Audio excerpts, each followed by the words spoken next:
whoever preaches, कोई भी अगर प्रचार करता see है how much he quotes the Bible. और कितनी बार वो के प्रचार का वो If निकालता if है you don't वचन। believe me, go to any preacher on the internet अगर आप मेरा विश्वास नहीं करते इंटरनेट में किसी भी प्रचारक को आप and सुने see how many of them are quoting the Bible, how many of them quote a reference. और कितने वचन से निकाल कर आपको दिखा रहे हैं उस रेफरेंस से। And if somebody just says something without a reference, you don't know whether it's true or not. और कुछ भी वो अगर प्रचारक कहते रेफरेंस के बिना और आप नहीं जानते वो सही या गलत है। I'll give you one example of deception. और धोखा खाने का एक मैं उदाहरण देता हूँ। I still have that pamphlet with me at home. और मेरे पास वो एक पैम्पलेट जो है वो मेरे पास है घर पे।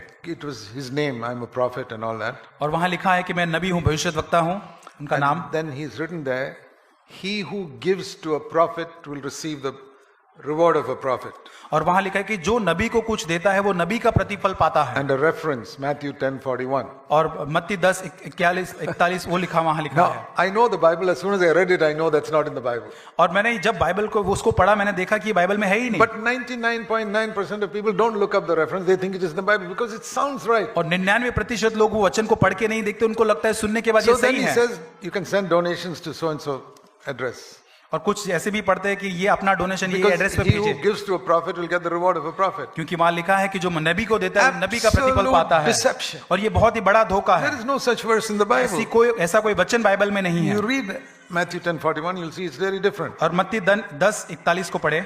So don't be deceived by all these things. और इन सारी बातों से आप धोखा न खाएं। He's talking about receiving a prophet, not giving money to a prophet. और ये प्रभु ये भविष्यद्वक्ता ग्रहण करने के बारे में, पैसे देने के बारे में नहीं है। You know, the early church, they wrote a little booklet called Teaching of the 12 Apostles. और पहले शताब्दी के जो शिष्य थे उन्होंने 12 शिष्यों ने जो शिक्षा थी उसके बारे में एक छोटा सा पुस्तक The निकाला। earliest book after the Bible.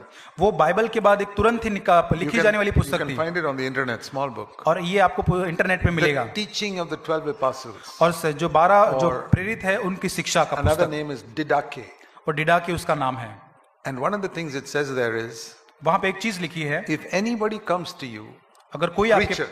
कोई भी प्रचारक आपके पास and आता है, asks you for money, आपसे पैसा मांगता है write him off as a false prophet. और उसके लिए लिख ले कि वो एक झूठा प्रचारक है। That was the way the early apostles taught people how to distinguish a false prophet from a true one. और इस प्रकार से पहले शताब्दी के प्रेरितों ने अपने लोगों को सिखाया कि वो नबी सही There's या a नहीं उसको great जांचना। need for that teaching today. और आज भी इस शिक्षा की बहुत जरूरत है। Anybody who asks you for money is a false prophet. जो कोई आपसे पैसा मांगता है वो झूठा प्रबोधक है। Because Jesus never did it.